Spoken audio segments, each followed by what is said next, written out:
এবার তোমাদেরকে মোড় দেখিয়ে দিচ্ছি, এই দেখো। আমি কখনো ভাবিনি যে এই ট্রেন থেকে আমরা হরিণ দেখতে পাবো, সত্যি বেশ দারুণ লাগলো। কি দারুণ লাগছে এই ভিউটা, এদিকে সূর্যাস্তের ভিউ আর এদিকে ট্রেন একটি রেল ব্রিজ অতিক্রম করবে।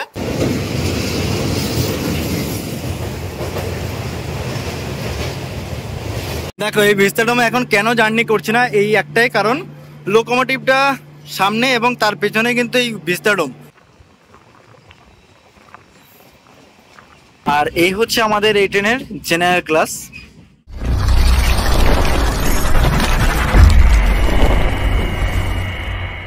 ভিডিওর থাম্বনেল টাইটেল দেখে তোমরা বুঝতে পেরে গেছো আজকে আমাদের এই পর্ব কি নিয়ে। হ্যাঁ, এর আগে তোমাদের মাঝে শেয়ার করেইছিলাম ভিস্তাডোমে আমরা জার্নি করেছি, তাও আবার নিউ জলপাইগুড়ি থেকে আলিপুরদুয়ার জংশন পর্যন্ত। বাট আজকের এই জার্নিটা আমাদের হতে চলেছে আলিপুরদুয়ার জংশন থেকে নিউ জলপাইগুড়ির উদ্দেশ্যে, উইথ খুব সুন্দর একটা ভিউ পাবো, সেটা হচ্ছে ডুয়ার্সের। যাই হোক, তোমরা যদি কোনো ট্রেনে করে ডুয়ার্স ভ্রমণ করতে চাও তাহলে কিন্তু এই ট্রেনই রয়েছে বেস্ট ট্রেন, ট্যুরিস্ট স্পেশাল। আর এই ট্যুরিস্ট স্পেশাল ট্রেনে কিন্তু আমরা আজকের এই ভ্রমণ করতে চলেছি। এর আগে তোমাদের মাঝে শেয়ার করেছিলাম ভিস্তাডোমের জার্নি, বাট এখান থেকে অর্থাৎ এই আলিপুরদুয়ার জংশন থেকে যখন তোমরা ফিরে যাবে না, তখন ভিস্তাডোমের যে মূল আকর্ষণ, পিছনের যে কাঁচের পার্সনটা রয়েছে, সেটাই কিন্তু আমরা পাবো না। তাই আর ভিস্তাডোমে জার্নি করছি না, কারণ এর আগে ভিস্তাডোমে জার্নি করেছিলাম। এবার একদম অল্প খরচে কিভাবে চলে যাওয়া যায় সেটাই তুলে ধরবো। ভাবছি যে এই জেনারেল ক্লাসও এখানে রয়েছে, সেটাই ট্রাভেল করি। চলো দেখি। প্রথমে তো প্ল্যান ছিল যে একটু ভিস্তাডোমে জার্নি করবো, বাট ভিস্তাডোমের যে মূল আকর্ষণ কাঁচের যে পার্সনটা, সেটাই কিন্তু আমরা পাবো না, সেটা কিন্তু সামনে লোকোমোটিভের সাথে অ্যাটাচ থাকবে। তাই ভাবছি যে জেনারেল ক্লাসে যদি ভ্রমণ করি কেমন হয়। চলো দেখি অল্প খরচে ডুয়ার্স ভ্রমণটা কি সত্যি সম্ভব, কত টাকা পড়বে যেতে গেলে, কত সময় লাগে। আর এটা কিন্তু পুরোপুরি অনেকটা সময় নেয়, এই জংশন থেকে ওই জংশনে পৌঁছাতে মিনিমাম সময় লাগিয়ে দেয় 5 ঘন্টা 7 থেকে 10 মিনিট। অন্যান্য ট্রেনে গেলে কিন্তু তোমাদের আরও অনেক কম সময় লাগে, মোটামুটি 3 ঘন্টা সামথিং কিছু একটা লাগে, এর মধ্যে খুব সুন্দরভাবে পৌঁছে যেতে পারো। আর এই লাইনে না আমাদের কলকাতা যাওয়ার দুটি ট্রেনই কিন্তু চলাচল করে, একটি হচ্ছে কাঞ্চনজঙ্ঘা এক্সপ্রেস আর একটি হচ্ছে কাঞ্চনকন্যা এক্সপ্রেস। যেই দুটি ট্রেনে খুব সুন্দরভাবে তোমরা ডুয়ার্স দেখতে পারো বা ডুয়ার্স ভ্রমণ করতে পারো। চলো এবার আমরা ভিতরে প্রবেশ করি, আর টিকিট প্রাইস কত কি নিচ্ছে সব আপডেট তুলে ধরছি তোমাদের মাঝে। এই হচ্ছে রেলওয়ে স্টেশন। আচ্ছা, এই হচ্ছে আমাদের টিকিট, 55 টাকা করে ভাড়া পড়লো।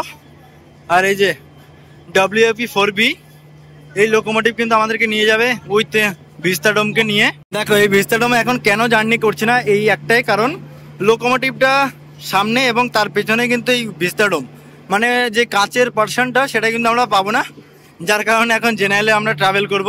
আমাদের পেছনে রয়েছে 15778 ট্যুরিস্ট স্পেশাল, যেটা আলিপুরদুয়ার জংশন থেকে চলে যাবে নিউ জলপাইগুড়ি ভায়া শিলিগুড়ি, ঠিক আছে।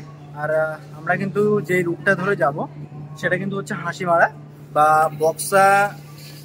বক্সা জঙ্গলের মাঝে দিয়ে যাব আমরা খুব সুন্দরভাবে।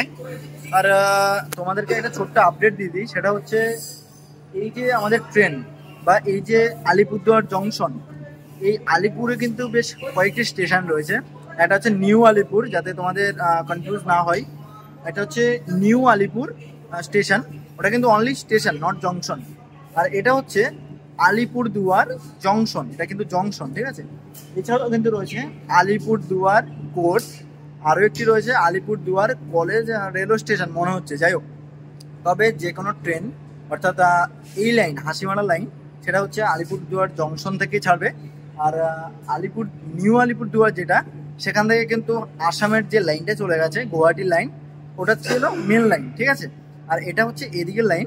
যাই হোক, আমরা এবারে ধীরে ধীরে এগিয়ে যাব, আর সময় কিন্তু বেশ অনেকটাই নেবে। খুবই একটি special train from Dooars tour. যাই হোক, ধীরে ধীরে আমরা এগিয়ে যাব এবং জলদাপাড়া, হাসিমারা, চাপড়ামারি সমস্ত ফরেস্ট দেখতে দেখতে, যদি ভাগ্য ভালো থাকে হয়তো কোনো বন্যজন্তু বা কোনো অ্যানিমালসের সাথে দেখা হয়েই যেতে পারে। প্রায় 7:20 নিউ জলপাইগুড়ি ছেড়ে কিন্তু আসে এই আলিপুরদুয়ার জংশনে এই টুরিস্ট স্পেশাল। এই ট্রেনে কিন্তু ভিস্তাডোমের ভাড়া 840 টাকা। আর তোমরা যদি এসি চেয়ার গাড়ি যেতে চাও তাহলে 265 টাকা। এছাড়াও কিন্তু রয়েছে সেকেন্ড সিটিং মতলব জেনারেল, ঠিক আছে। তবে ট্রেনটা কিন্তু বেশ দারুণ, ওই ভাড়া পড়বে তোমাদের 60-65 টাকা মতন।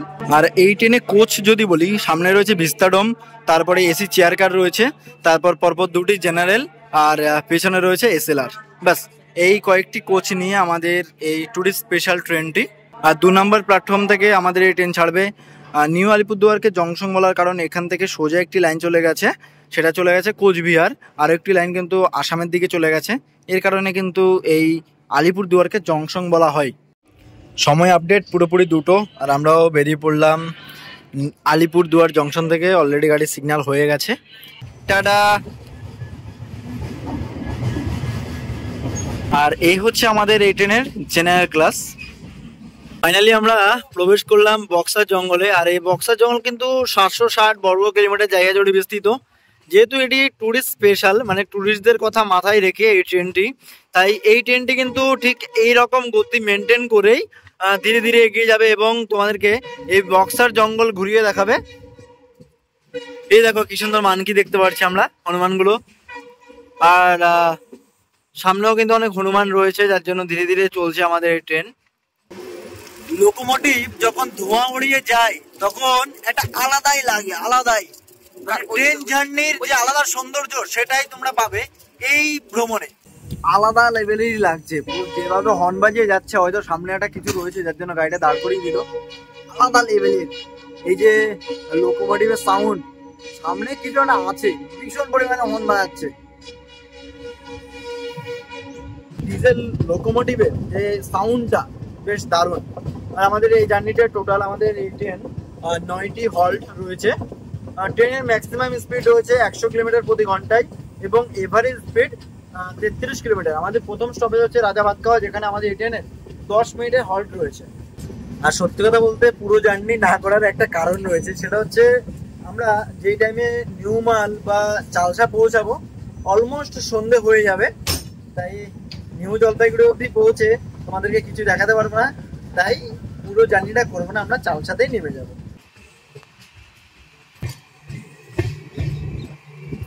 নিউ আলিপুরদুয়ার জংশন ছেড়ে 11 কিলোমিটার রাস্তা অতিক্রম করে মাঝখানে একটি ইন্টারমিডিয়েট স্টেশন অতিক্রম করলাম। আর আমরা এসে পৌঁছে গেছি আমাদের এই জার্নির সর্বপ্রথম হল্ট রাজা ভাতখাওয়া।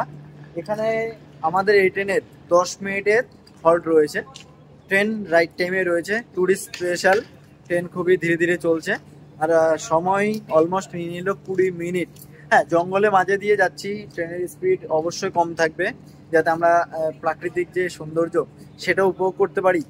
যাই হোক, আমরা ধীরে ধীরে এগিয়ে যাব। আর রাজা ভাতখাওয়া রেল স্টেশনের পাশে রয়েছে রাজা ভাতখাওয়া মিউজিয়ামটা খুবই সুন্দর, যেটা এর আগের পর্বে তোমাদের মাঝে খুব সুন্দরভাবে শেয়ার করেছিলাম। যাই হোক, রাজা ভাতখাওয়া নাম হওয়ার এখানে অনেকটা কারণ রয়েছে, সেই কারণগুলি তোমাদের মাঝে আমি এর আগে তুলে ধরেছিলাম। রাজা এখানে ভাত খেয়েছিল, তাই নাম রাজা ভাতখাওয়া। ছোট্ট আরেকটি ইনফরমেশন, সেটা হচ্ছে তোমরা যদি জয়ন্তীতে যাও তাহলে কিন্তু এই রাজা ভাতখাওয়ার ঠিক এখান থেকেই গাড়ির যে এন্ট্রি তোমাদেরকে কিন্তু এই রাজা ভাতখাওয়া রেল স্টেশনের ঠিক পাশে থেকেই করতে হবে, মানে যে কাউন্টার রয়েছে। তো ব্যাস এইটুকুই ইনফরমেশন তুলে ধরা ছিল, তাই তুলে ধরলাম। এবার আমরা আমাদের পরবর্তী গন্তব্য, মানে পরবর্তী যে রেলওয়ে স্টেশন, সেটা হচ্ছে হাসিমারা। তো চলো আমরা খুব সুন্দর এই ভিউ এনজয় করি এবং ধীরে ধীরে এগিয়ে যাই গন্তব্যে। আমরা এখন অতিক্রম করছি ডিমা রিভার।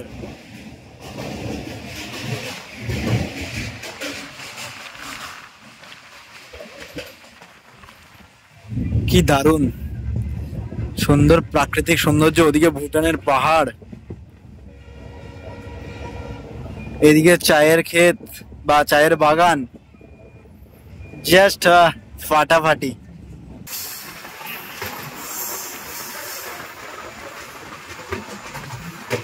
আচ্ছা, এবার আমরা অতিক্রম করব কালজানি নদী। আর কালজানি কিন্তু একটি ব্লক, ঠিক আছে, আর এটি হচ্ছে কালজানি রিভার। আর এই কালজানি থেকে ভুটানের পাহাড়টা কিন্তু কি দারুণ লাগছে দেখতে।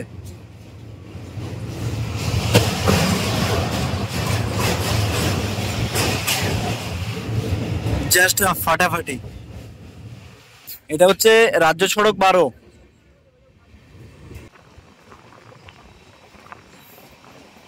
সবসময় তোমরা এই জঙ্গলের দিকে চোখ কান খোলা রাখবে, কিছু না কিছু মোটামুটি দেখা মিলবেই। আমি কখনো ভাবিনি যে এই ট্রেন থেকে আমরা হরিণ দেখতে পাবো, সত্যি বেশ দারুণ লাগলো। দেখো চায়ের বাগানের কি অপরূপ সৌন্দর্য।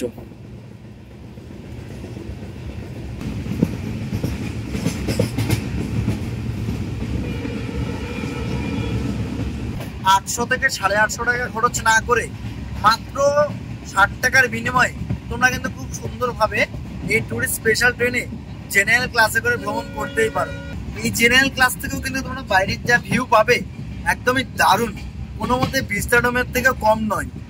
আমি মনে করি ভিস্তাডোমের থেকেও এই কোচে ভ্রমণ করার মজাটা একটু অন্যরকমই হবে, কারণ ভিস্তাডোমে যেমন কাচের দরজা রয়েছে তেমনি এটা কিন্তু পুরোপুরি একদম খোলামেলা রয়েছে, বেশ দারুণ।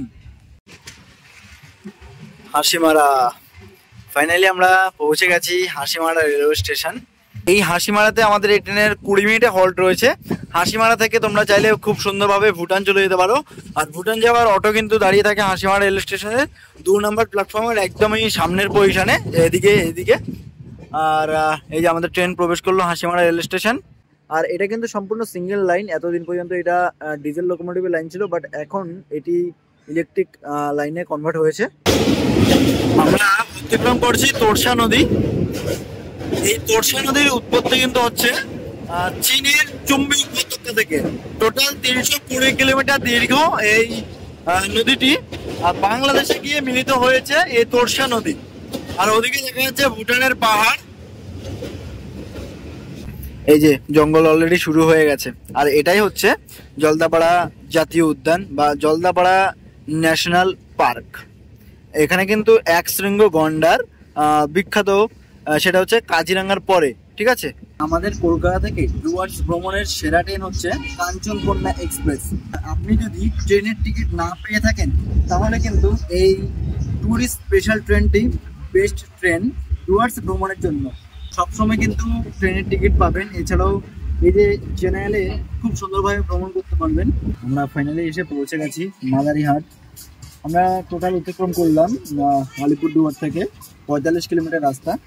আর ট্রেনের এখানে 2 মিনিটে হল্ট রয়েছে। তোমরা যদি ডুয়ার্স ভ্রমণ করতে চাও বা জিপ সাফারি হোক বা এলিফ্যান্ট সাফারি করতে চাও, মাদারিহাট থেকেও কিন্তু তোমরা করতে পারো। এখানে গেট নাম্বার 1 রয়েছে, খুব সুন্দরভাবে তোমরা ভ্রমণ করতে পারো। ট্রেনের কিন্তু এখানে মাত্র 2 মিনিটে হল্ট রয়েছে। ট্রেন রাইট টাইমে রয়েছে। গন্ডারের জন্য কিন্তু বিখ্যাত এই জলদাপাড়া জাতীয় উদ্যান। এটা কিন্তু আসামের কাজিরাঙ্গার পরে সর্বাধিক গন্ডার রয়েছে এই আমাদের এই জলদাপাড়া জাতীয় উদ্যানে। টোটাল ভারতে গন্ডারের সংখ্যা 2006 সাল অনুযায়ী 3262টি, এবং আমাদের যদি পুরো এশিয়ার মধ্যে ধরি এক্ষেত্রে 4014টি, তো 752টি রয়েছে নেপাল এবং ভুটানে।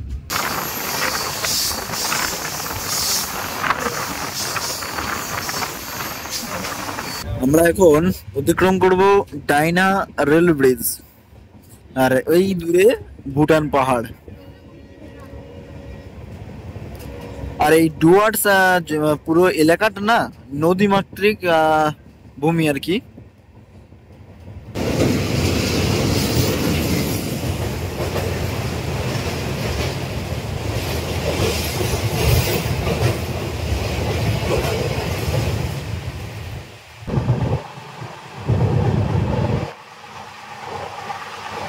কি দারুণ লাগছে এই ভিউটা, এদিকে সূর্যাস্তের ভিউ আর এদিকে ট্রেন একটি রেল ব্রিজ অতিক্রম করবে।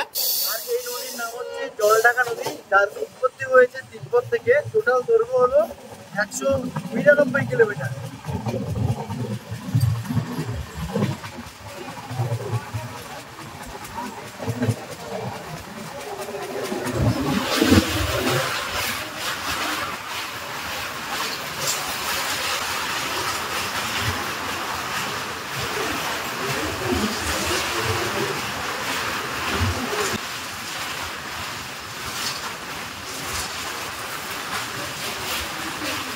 আর এখানে কিন্তু লেখাই রয়েছে এলিফ্যান্ট ক্রসিং জোন।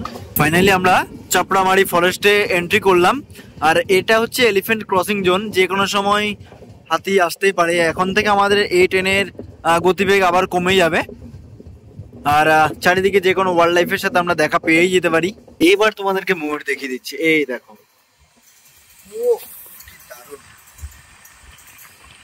ঠিক যেমন হয় না মেঘ না যাইতে জল, ঠিক তেমনি হচ্ছে। মানে আমরা ভ্রমণ করেও কিন্তু এত সুন্দর হরিণ বা ময়ূর ঠিক মতো দেখতে পাইনি। আজকে এলিফ্যান্ট সাফারি করেছিলাম, কালকে আমরা জিপ সাফারি করেছিলাম, বাট ট্রেন থেকে এই দেখো আরো একটি ময়ূর। মানে চোখ কান খুলে রাখলে ঠিক দেখা পাবেই। আর আমি চেয়েছিলাম যে তোমাদেরকে একটি হরিণ বা ময়ূর দেখানোর চেষ্টা করি, কারণ এটাকে আমি দেখেছিলাম, সেটা তোমাদের মাঝে তুলে ধরতে পারিনি। তো দুটি ময়ূর তোমাদেরকে দেখালাম, বেশ ভালো লাগলো। তাও অন্তত বিশ্বাস করবে যে না, হ্যাঁ সত্যি দেখেছে, যে মিথ্যে কথা বলেনি। এই দেখো আরো একটি ময়ূর। বেশ অনেকগুলো ময়ূর রয়েছে কিন্তু। আলিপুরদুয়ার জংশন থেকে 106 কিলোমিটার যাত্রা সম্পূর্ণ করলাম এবং এসে পৌঁছে গেছি চালসা। আর বেশি জার্নি করব না, কারণ অলমোস্ট সন্ধে হয়ে গেছে। বাইরের ভিজিবিলিটিতে অর্থ পাবো না এবং জঙ্গলও শেষ। সত্যি লাস্টের যে চাপড়ামারি ওয়াইল্ড লাইফ সেঞ্চুরি ছিল, বেশ দারুণ ছিল। মানে কিছু দেখতে পাই বা না পাই, অনেকগুলি ময়ূর দেখতে পেয়েছি, বাস এটাই বেশ খুবই ভালো লাগলো। এই জন্যই বলেছি, মানে আগে থেকে বাইরের দিকে ফোকাস রাখবে, তাহলে কিন্তু অনেক কিছু দেখা পাবে। যেমন আমরা বক্সার জঙ্গলে একটি হরিণ দেখলাম, আর চাপড়ামারি ওয়াইল্ড লাইফ সেঞ্চুরিতে দেখতে পেয়েছি ময়ূর। বাহ, খুব ভালো জার্নি হলো। তবে একটা কথা বলে দিই, মানে আমরা জঙ্গলে ভ্রমণ করেছিলাম, জিপ সাফারি, এলিফ্যান্ট সাফারি, এত কিছু দেখতে পাইনি, বাট এই ট্রেন জার্নিতে অনেক কিছু দেখলাম, বেশ ভালো লাগলো।